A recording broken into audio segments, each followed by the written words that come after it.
Nouvelle vidéo sur la résolution numérique d'équations. On va parler maintenant de la méthode de Newton-Raphson, qu'on appelle aussi méthode des tangentes. Alors, je vous rappelle le problème qui nous intéresse. Donc, on prend i, un intervalle de r, une fonction f définie sur i à valeur dans r, et on cherche ou plutôt 1, 0 de f, c'est-à-dire qu'on cherche disons un x bar dans i, tel que f de x bar est égal à 0. Alors, cette fameuse méthode de Newton-Raphson, qu'est-ce qu'elle dit? Comment est-ce qu'elle fonctionne? Alors déjà, il faut avoir fait l'étude de la fonction f pour commencer, puisque pour pouvoir appliquer la méthode, il va déjà falloir, au minimum, je reviendrai dessus après, supposer que f est continu, et plus que ça, on va supposer qu'elle admet un 0 x bar qui est proche de x0. Donc ça veut dire que pour appliquer cette méthode, il faut déjà avoir une idée de où se situe le 0 qu'on cherche. Bon, admettons, on connaît tout ça. Alors l'idée de cette méthode, c'est de remplacer localement la courbe de f par sa tangente en x0. Donc, par définition de la tangente, alors si on se place suffisamment proche de x0, effectivement, on n'aura pas une grosse différence entre la tangente et la courbe. Bon. Alors, prendre la tangente, c'est pas compliqué. Alors, si on veut dessiner ça, c'est un petit peu, voilà, ça peut être un petit peu problématique parce que c'est pas évident de trouver pile la tangente, mais il n'empêche qu'on connaît la formule qui donne l'équation d'une tangente à une courbe. Donc on peut très facilement trouver l'équation de la droite qui nous intéresse et ensuite la tracer correctement. Bon. Alors, une fois qu'on a pris cette tangente, eh bien l'idée c'est que le point d'intersection de cette tangente avec l'axe des abscisses va nous donner x1. Alors ici j'ai noté que le point est x1, enfin, vous comprenez bien, l'abscisse est x1, et donc ce x1 sera plus proche du 0 qu'on cherche que ne l'était x0.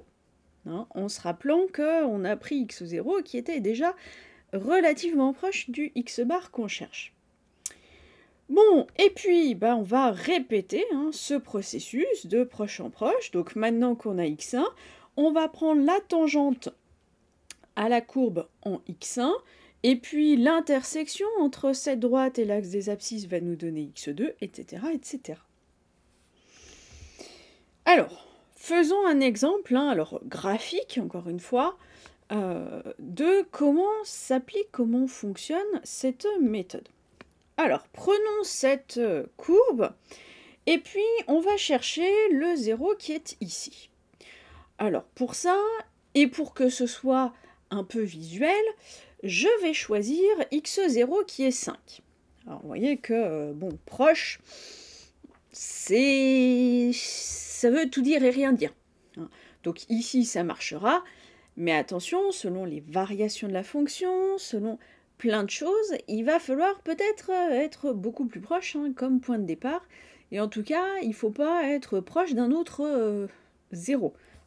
Si on se plaçait par là, on serait bien embêté, en tout cas a priori, pour savoir si on est plutôt sur ce 0-là ou ce 0-là. D'accord? Donc là, à nouveau, l'étude théorique de la fonction qu'on va faire a priori, donc avant, est fondamentale. Bon, on prend notre exemple ici. Donc j'ai x0. On a dit, on va prendre la tangente à la courbe, donc ma courbe ici qui est orange, en x0.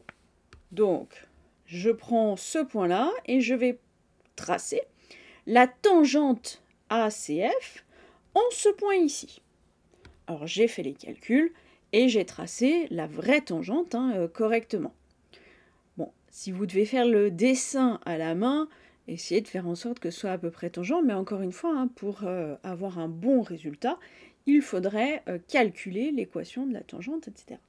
Bon, j'ai ma tangente, et bien mon x1 est à l'intersection, donc mon x1, il est là, intersection entre ma tangente et l'axe des abscisses.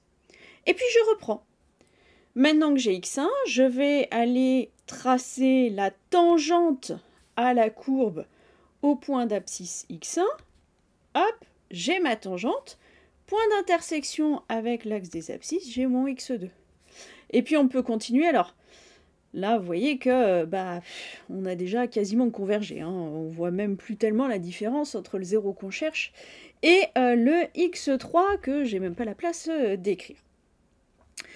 Donc, ce qu'on constate, en tout cas sur notre exemple ici, mais on pourrait le démontrer, c'est que cette méthode de Newton-Raphson, elle peut potentiellement converger très très vite.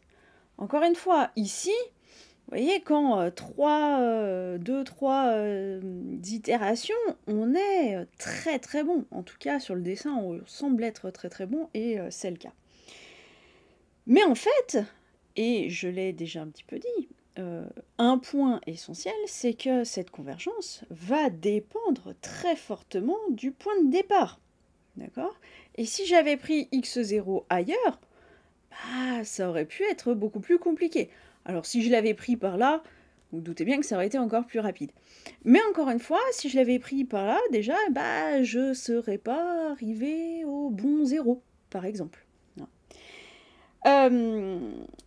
Bon, et puis, j'ai un petit peu passé pas mal d'informations, mais pour que cette méthode converge, eh bien, on a besoin d'un certain nombre d'hypothèses, alors d'hypothèses qui sont importantes sur F, pour pouvoir fonctionner, et donc qui nécessitent, alors déjà de connaître ces hypothèses, et puis une étude approfondie de la fonction F avant.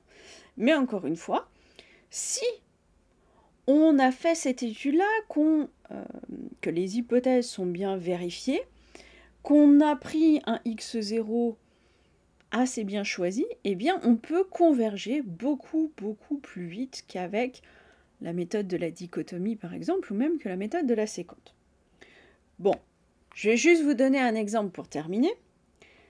Si on sait que f est 2 fois dérivable et de dérivée seconde continue sur l'intervalle qui nous intéresse, qu'on sait en plus que on a un 0 entre les deux, alors notamment si je sais que l'image, le produit plutôt des images des bornes de l'intervalle sur lequel je travaille est négatif, si je sais encore en plus que f est strictement monotone, donc soit strictement croissante, soit strictement décroissante, encore une fois, sur l'intervalle qui nous intéresse, et qu'en plus, je sais que eh bien, soit ma fonction est convexe, soit elle est concave, c'est-à-dire que la courbe est toujours au-dessus de ses tangentes, toujours en dessous de ses tangentes, encore une fois, sur l'intervalle qui nous intéresse. Ça, on peut le voir avec la dérivée seconde qui est strictement positive ou strictement négative. Eh bien, si toutes ces conditions-là sont vérifiées, dans ce cas-là, on pourrait démontrer que la suite des xn va être convergente, et à vrai dire, même plus que ça, on sait donner un ordre d'idée de l'erreur qui est commise, et on sait même dire, ah bah tiens, si on veut telle précision, on va avoir besoin de temps d'itération, etc. Tout ça repose sur la formule de Taylor-Lagrange, par exemple. Bon, encore une fois, je ne rentre pas plus dans les détails, mais je vous ai donné ici l'idée, et encore une fois, si vous devez le programmer, il suffit de trouver, écrire l'équation de la tangente à la courbe au point qui nous intéresse, et puis ensuite de faire l'intersection avec l'axe des abscisses.